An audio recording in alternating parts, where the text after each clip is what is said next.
சேடா பாய் autograph மைண்ட்ஸ்ல நான் இல்ல ஒழுங்கா ஓடிடு. ஆட்டோகிராஃபா? ஆமா. சரி என்ன டென்ஷன் ஆகுறீங்க? அதான் சொன்னனே 2 முக்கியமான பிளேயர்ஸ் உட்கார வச்சுட்டு வந்திருக்கேன் நான் இன்னைக்கு மேட்ச்க்கு. என்ன ஒரே குஷியா இருக்க போல? நான் எங்க கேப்டனை உட்கார வச்சுட்டு வந்திருக்கேன். உட்கார வச்சு ஓகே. நீ எதுக்கு வந்திருக்கங்க? நான் தான் கேப்டனு. அங்க பாருங்க பிரித்தி இந்த கை காட்டுறாங்க பாருங்க. என்னெல்லாம் பார்க்க வேண்டியது இருக்கோ. ஒரு நிமிஷம் இருங்க. பிரித்தி சிந்தானா கேமராமேன் கை காட்டுறான் பாத்தீங்களா? இப்ப அதான் முக்கியமா? இல்ல. அவன் வந்து போட்டு கொடுக்கணும்ல. அதுக்காக சரி சரி. இப்ப நீ தான் டாஸ் போட போற. எட்ட ட்ரையலா? சரி போயிடுவோம். ஆலிலால் ஸ்போர்ட்ஸ் நேயர்களே அனைவருக்கும் வணக்கம். நான் விஜய் சிட்டி என் கூட நிதிஷ். நல்ல வேலை நிதிஷ்.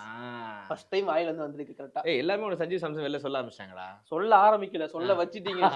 கூட ஆள் வச்சு சொல்ல சொல்லிட்டீங்க. நீ நடந்து வரப்போ உனக்கு வந்து யாருமே கூட வந்து கிடையாது. இன்னைக்கு பாரு ஃபுல்லா பவுன்சர்ஸ் தான் நிக்கிறானுங்க. நீங்க ஆமா 2 பேர் தான் ஆபீஸ்ல இருக்கோம். 3 பேர் கேமராமேனோட சேர்த்து. அவ்வளவுதான். டீட்டெயில் கூட இன்னும் வரல. அங்க பாரு அவர் கை காட்டுறான். அவனை வேற இடத்துல வேற தேடிட்டு இருக்கானா. சரி சரி சரி. ஆச்சிக்கே. சரி ஓகே. ஓகே கிரிக்கெட்டை பத்தி பேசுவோம். இன்னைக்கு ஒரு சரியான ஒரு மேட்ச் பார்த்தோம். உங்க ஸ்டைல்ல சொன்னா குட்டி எல் கிளாசிக்கோ இல்லையா? கண்டிப்பா. ஏன்னா இந்த பக்கம் Chennai super Kings Mumbai Indians என்னதான் பேசினாலுமே ராஜஸ்தான் வர்சஸ் பஞ்சாப் மேட்சுமே செம்மையா க்ளோஸா கடைசி வரைக்கும் போயிட்டு இருக்கோம். இன்னைக்கு கூட ஒரு லோயர் ஸ்கோர் தான். லோயர் ஸ்கோர் த்ரில்லரா இருந்துச்சு. பஞ்சாப் கிங்ஸ் திரும்பவும் கடைசி ஓவர் வரைக்கும் மேட்சை கொண்டு போயிருந்தாங்க. மேட்ச் தோத்துட்டாங்க. ஆமா ஓகே. உங்களுக்கு கேப்டன்சி சாம் கரன் வந்து தவானை உட்கார வச்சுட்டு ஐ மீன் தவானுக்கு இன்ஜுரி அவ்வளவுதான். கேப்டன்சில சாம் கரன் எடுத்தாரு. அது எப்படி பாக்குறீங்க? சாம் கரனுக்கு பஞ்சாப் கிங்ஸ் கேப்டனா நல்ல ரெக்கார்ட் இருக்கு. போன சீசனுமே ஒரு சில மேட்ச் பண்ணிருப்பாரு, நல்லா பண்ணியிருந்தாரு. சூப்பர். இந்த மேட்சுமே கேப்டன் ஆயிட்டாரு. ஆனா ஒரு சின்ன உறுத்தல் மட்டும் தான் எனக்கு இருந்துச்சு. என்ன ஒரு கேப்டன் ஆன உடனே பேட்டை தூக்கிட்டு செகண்ட் விக்கெட் உள்ள வந்துட்டாரு. உன் கண்ணு முன்னாடி ஹார்டி பண்ண வந்து போறாருன்றது நல்லா தெரியுது எனக்கு. ஆனா அந்த ஹர்திக் சரி விடுங்க. ஹர்திக் வந்து ஜிடி தான். நான் ஓவர் கொடுக்குறதா எல்லாருக்கும் பேட் நான் அனுப்புனாதான் நீ பேட்ஸ்மேனே போகணும். ரோஹித் சர்மா ஜிடில இருக்கும்போது கொஞ்சம் முன்னாடி வந்து அடிச்சு கொடுத்தாரு ஹர்திக். பட் சாம் கரன் வந்தாரு. பட் என்ன பொறுத்த வரைக்கும் லியாம் லிவிங்ஸ்டன் உள்ள முன்னாடி அடிச்சிருக்கலாம். பால் எடுத்துட்டு கொஞ்சம் ஹிட் பண்ண ஆரம்பிச்சிருப்பாருங்கிற மாதிரி தோணுது. எனக்கு ஒரு சின்ன விஷயம் என்னன்னா சாம் கரன் ஆல்மோஸ்ட் சென்னை சூப்பர் கிங்ஸ்ல நம்ம ஒன் ஆடுறதுலாம் பார்த்திருக்கோம், ஓபன் பண்ணதையும் நம்ம பார்த்திருக்கோம். அதனால அந்த ஒரு பொட்டன்ஷியல் எனக்கு இருக்கு. நான் ஆடுற பிளேயர் தான் நினைச்சு உள்ள வந்திருப்பேன். இது வரைக்கும் நீங்க இப்ப ரீசெண்டா ஆடி இருக்கீங்களா? அது மாதிரி ரீசெண்டா ஆடல. அப்புறம் but is old is gold. எப்ப வேணா கிளிக் ஆகலாம்ல. மேபி அவர் கேப்டன் குழந்தை ஓல்ட் இஸ் கோல்டு. அந்த அளவுக்கு சுட்டி குழந்தை சொல்லிட்டு இருக்காங்க. He's on fine. சூப்பரா ஆடிட்டு இருக்காரு. சரி ஓகே. நீங்க சொல்ற அளவுக்கு எக்ஸ்பீரியன்ஸ் கிடையாது. எல்லா இடத்துலயும் போய் ப்ளே பண்றது. அது உண்மைதான். அது வேணா ஒத்துக்கலாம். எல்லா இடத்துலயும் ப்ளே பண்ணலாம். ஆனா எப்ப பண்ணலாம்னா ஒரு குறிப்பிட்ட ஏஜ்க்கு மேல எல்லா இடத்துலயும் எக்ஸ்பீரியன்ஸ் ஆனதுக்கு அப்புறமா. சரி ஓகே. இந்த பக்கம் சுனில் நரேனா. அதுவும் உண்மைதான். அன்னைக்கு சுனில் நரேன் அடிச்சாருன்னு சொன்னாங்க. ரிஷப் பண்டோட உதவியால எனக்கு அடிச்சாரு. சுனில் நரேனுக்கு ஒரு ரெக்கார்ட் இருக்கு தெரியும்ல. 11 இடத்துலயுமே ஆடிட்டாராம். அச்சச்சோ. அப்படிப்பட்ட ஆள் அவரு. சுனில் நரேனா 12வது இம்பாக்ட் பிளேயர் ரூல்ஸ் இருக்கு. வேற இருக்கு. அது வேற வந்தா வந்துருவாரு போல. இல்ல அதுவும் வந்திருப்பாருல. தெரியல அவ்வளவுதான். இல்ல வரலன்னா சரி ஓகே. இன்னைக்கு ஃபைன். இன்னைக்கு மேட்ச்க்குள்ள போறதுக்கு முன்னாடி பட்லர் அஸ்வின் டக்கோட்ல உட்கார்ந்திருக்காங்க. போறதுக்கு முன்னாடி அதான் எனக்கு தோணுச்சு. பட்லர் வந்து இன்ஜுரின்னு சொன்னாங்க, நம்பிடலாம். பட் பட்லர் உட்கார்ந்த உடனே அஸ்வின் ஒன்று கேட்டிருப்பாரு, சஞ்சு பாய் இன்னைக்கு வேணா நான் ஓப்பனிங் இறங்குவா அப்படின்னு கேட்டிருப்பாரு. நீ இன்னும் போய் உட்காரு அப்படின்றாரு. எக்ஸாக்ட்டா சும்மா பேட் எடுத்து முன்னாடி வரதுல நிக்காதீங்கடான்னு சொல்லி அஸ்வின் இல்லாததை வந்து கேசவ மகாராஜ் ஃபில் பண்ணிட்டாரு. அஸ்வின் இல்லாத குறையே தெரியல. சகாலும் மகாராஜும் நல்லா தான் போட்டிருந்தாங்க.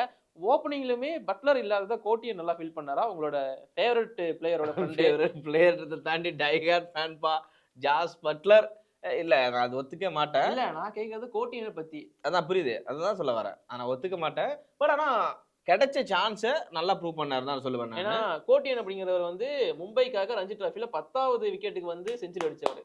அவர் எப்படி கூட்டு வந்து தாண்டா தம்பி சொல்ல வந்தேன். அவர் எப்படி கொண்டு வந்து ஓப்பனிங் விட்டாங்கன்னு. பட் ஆனா இவங்க வந்து ஆக்ஷன்ல எடுக்கும் போதே ஜெய்ஸ்வாலுக்கு பேக்கப்பா தான் இவனை எடுத்தாங்க இந்த பிளேயரை. பட் அது நல்லா ஒர்க் அவுட் ஆயிருக்கு. ஆனா ஜெய்ஸ்வாலுக்கு அந்த இடத்துல வருவார் பார்த்தா ஜெய்ஸ்வால் வந்து இம்பாக்ட் பிளேயரா இறங்கினாரு.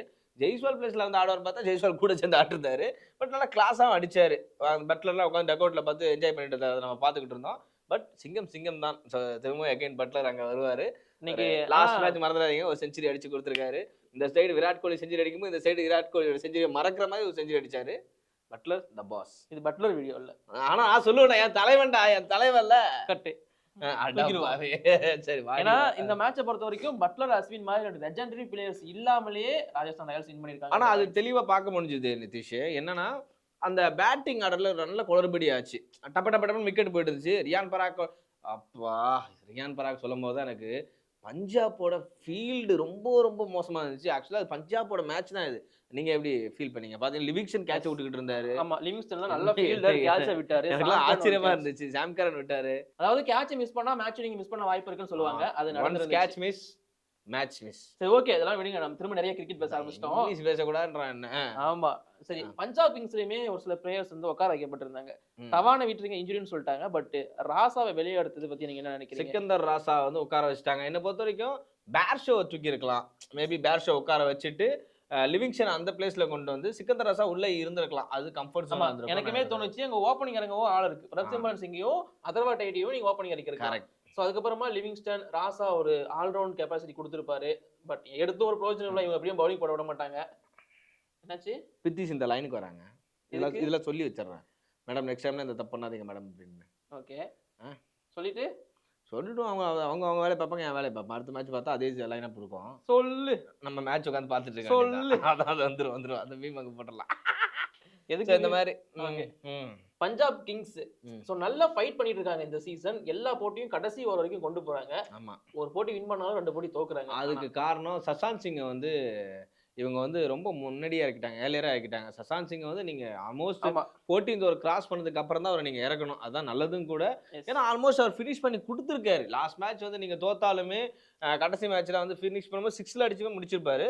நல்ல பொட்டன்ஷியல் உள்ள பிளேயர், அதுல எந்த மாற்றுக்கிறது கிடையாது. ஆனா நீங்க அவரை ரொம்ப ஏர்லியரா நீங்க முன்னாடியே கொண்டு போனீங்கன்னா ராங் டிசிஷன் சொல்லுவேன். பட் ஷாம் கரன் வந்து பேட்டிங் சைடில் கொஞ்சம் தப்புனாலும் பவுலிங் சைடில் கலக்குனாங்க. யாருக்கு எப்போ ஓவர் கொடுக்கணும், என்னென்ன பிளான் பண்ணணும்னு நல்லா பண்ணாரு. அந்த விஷயத்துல சூப்பராக இருந்துச்சு. மேபி சசாந்த் சிங் கொஞ்சம் நீங்க பின்னாடி கொண்டு வந்துட்டீங்கன்னா மேபி ஒரு 160+ போயிருக்கிறதுக்கான பாசிபிலிட்டிஸ் கொஞ்சம் அதிகமா இருந்திருக்குமோன்னு தான் இருக்கு. மேபி அப்படி போயிருந்தா மேட்சை வின் பண்றதுக்கான டெஃபினட்டா நிறைய பாசிபிலிட்டிஸ் இருந்துச்சு. ஏன்னா ஆர்ஆரோட பெரிய மைனஸ் தான் 2 பிளேயர் இல்ல. அஸ்வின் கவர் பண்ண வேணாம். பிகாஸ் வந்து பட்லர் வந்து ஒரு நல்ல ஓப்பனிங் பிளேயர், நல்ல ஃபார்ம்ல இருக்க பிளேயர். மேபி அஸ்வினியுமே 6 அடிச்சிருக்காரு. அது உண்மைதான். ஜூரலுக்கு முன்னாடி இவர் வந்து ஆடிட்டு இருக்காரு. ஜூரல் நான் பேட்ஸ்மேன்ரா அப்படின்னு நிக்கிறாரு. அது நடக்கிற ஆல்ரவுண்டர். சரி, இது இந்த மாதிரி சொன்னதுக்காக தான் சேட்டா போய் உட்கார வச்சாரு. நீ சும்மா இதே சொல்றதா என் இடத்துல வந்து ஆடுவோம் போ அப்படின்னு சொல்லி உட்கார வச்சாரு. Okay fine. ஸோ அதான் செமையான ஃபைட்டிங் நாக் பார்க்குற மாதிரி தான் இருந்துச்சு. ஆனால் 2021 இதே மாதிரி நம்ம எல் கிளாசிக்கோ ஒன்று பார்த்துருப்போம். குட்டி எல் கிளாசிக்கோ மன்னிச்சிருங்க பார்த்துருப்போம். அதுலேயும் சூப்பர் ஓவர் போயிருக்கும். ஆனால் 2 சூப்பர் ஓவர் போயிருக்கும். ஆனால் இன்னைக்கு மேபி 2024 ஐபிஎல்ல ஃபர்ஸ்ட் சூப்பர் ஓவர் பார்க்க போகிற மாதிரி தான் இருந்துச்சு. ஒரு விஷயம் சொல்லுவோம்ல நிதிஷ், மேட்ச் பார்க்கும்போது இன்னைக்கு யாரா மேட்ச்சு இன்ட்ரெஸ்ட் இல்லை போ அப்படின்னு சொல்லிட்டு நம்ம கிளம்பிடுவோம். ஆனா நம்ம எந்த மேட்ச் இன்ட்ரெஸ்ட்ல நினைக்கிறோமோ அந்த மேட்ச் தான் மரண மேட்சா இருக்குது. நீங்க நினைச்சிருக்கலாம், பட் இது குட்டி எல் கிளாசிக்கோ. உண்மைதான். சஞ்சு சாம்சனோட கேப்டன்சிக்கு எதிராக சாம் கரனோட கேப்டன்சி ஒர்க் ஆச்சா? நல்லாவே ஒர்க் ஆச்சு. ரொம்ப நல்லா இருக்கு. என்னோட தனிப்பட்ட ஒப்பீனியன் சொல்றேன். சூப்பரா ஒர்க் ஆச்சு. அதான் சொல்றேனே, ஒரு 10 ரன் 5 ரன் தான் கொஞ்சம் ஷார்டேஜா இருந்துச்சு. அந்த ரன் வந்திருந்தா கலக்கிருப்பாங்க. இன்னொன்னு ஃபீல்டு மிஸ்டேக் எக்கச்சக்கம். இதுவே ஓகே தாங்க, இந்த டோட்ல போதும். இந்த டோட்ல கண்டிப்பா நல்ல ஒரு தான். ஆனா அவங்க நிறைய ஃபீல்ட் மிஸ்டேக் இருந்துச்சு. பஞ்சாப் சைடில் நிறைய ஃபீல்ட் மிஸ்டேக். ஏன் சாம் கரனே மிஸ் பண்ணிட்டு இருந்தாரு. மேபி சாம் கரன் நல்லா கரெக்ட் பண்ணியிருந்தாருன்னா இன்னைக்கு வந்து அந்த சொல்லுவோம்ல ராஜஸ்தான் எப்பவுமே ஜோக்கர்ஸ் தான் அப்படின்னு சொல்லுவாங்கல்ல. ஜோக்கர்ஸ். ஏன்னா காரணம் வந்து அவங்களுடைய ஃபர்ஸ்ட் இன்னிங்ஸ் வந்து டாப்ல இருக்கு. நீங்களே பேசிட்டா பண்ணா என்னதுங்க? சரி பேசு. क्वेश्चन கேட்றவா? பேசு. ஓகே, ஒண்ணும் இல்ல. நீங்க சொன்னீங்கல்ல ஆர்ஆர் வந்து ஜோக்கர்ஸ் தான். 2023லயுமே ஃபர்ஸ்ட் 5 போட்டில 4 வின் பண்ணியிருந்தாங்க. அதுக்கு அப்புறமா 9 6 தோத்து பை பை சொல்லிட்டு வெளிய போயிட்டாங்க. இந்த வாட்டி ஒரு சின்னதா ஒரு ஸ்பார்க் இருக்குன்னு எனக்கு தோணுது. ஓகே, மேபி இந்த டைம் வந்து அவங்க ஜோக்கர்ஸா இருப்பாங்களா இல்ல சாம்பியன்ஸா இருக்க போறாங்களா? சாம்பியன்ஸா இருக்க வாய்ப்பு கிடையாது. அப்படி இந்த 2 தான் இருக்குன்னா கண்டிப்பா எகைன் ஜோக்கர்ஸ் தான் நான் சொல்லுவேன். பிளே ஆஃப்ஸ்க்கு வந்துட்டாலே ஒரு சக்சஸ் தானே அது. அப்படியே பிளே என்னடா மாட்டி விட பாக்குறியா? பிளே ஆஃப்ல இருப்பாங்கன்றது நான் தெளிவா சொல்றேன். நீங்க தெளிவா சொல்லல. நீ கேட்டது வின்னர்ஸா இல்ல ஜோக்கர்ஸா அதான் கேக்குறேன். சரி ஓகே. அப்படி பார்த்தா நம்பர் 4ல இருப்பாங்க ஆர்ஆர். அது நான் ஒத்துக்கிறேன். நம்பர் 4ல தான் அப்பயும். ஆனா இப்பதான் அவங்க டேபிள் டாப்பர் ஆச்சு. டேபிள் டாப்பர் டே தம்பி ஃபர்ஸ்ட் ஹாஃப் தான்டா முடிஞ்சிருக்கு. இன்னும் மேட்ச் இருக்கு பின்னாடி பாரு மும்பை இந்தியன்ஸ்லாம் பாரு அடிச்சு புட்டிச்சு வந்துகிட்டு இருக்காங்க. இந்த பின்னாடி கிடையாது. ஹர்திக் பாண்டியா மேட்ச் பார்க்காதடான்னு சொன்னா கேக்குறியா? ஓகே, ஹர்திக் பாண்டியா மேட்ச் பார்க்க கூடாதா? நாளைக்கு நடக்க போகுது. எஸ். ஸோ அதான் இன்னைக்கு மேட்ச் அப்படிங்கிறது ரொம்ப இன்ட்ரெஸ்டிங்காக இருந்துச்சு. இந்த குட்டி எல் கிளாசிக்கோ அது அளவுக்கு ட்ரீட் கொடுத்துருந்தாங்க. அடுத்த மேட்ச் இன்னும் பயங்கரமான மேட்சஸ்லாம் வரப்போகுது. முக்கியமா L Clasico, real L Clasico வந்து வெயிட் பண்ணிட்டு இருக்கேன். சரி முடிச்சுப்போமா? ஓ, சாம் கரன் வந்துட்டாரா? சரி, என்ன சொல்ல வர? அவர் அப்படியே உட்காரத்துக்கு நான் என்ன பண்ணா போதும்? அந்த மேட்சை வின் பண்ணியிருக்கணும். தவான் உட்காரத்துக்கு நான் என்ன பண்ணா நல்லா இருக்கும்? ஆடியன்ஸ் கமெண்ட்ஸ்ல போடுங்க. குட்டி எல் கிளாசிக்கோ இனிமேல் கூட தானே அப்போ எனக்கு வா பாத்துடலாம். இல்லை டைம் இல்லை. பாய். ஆ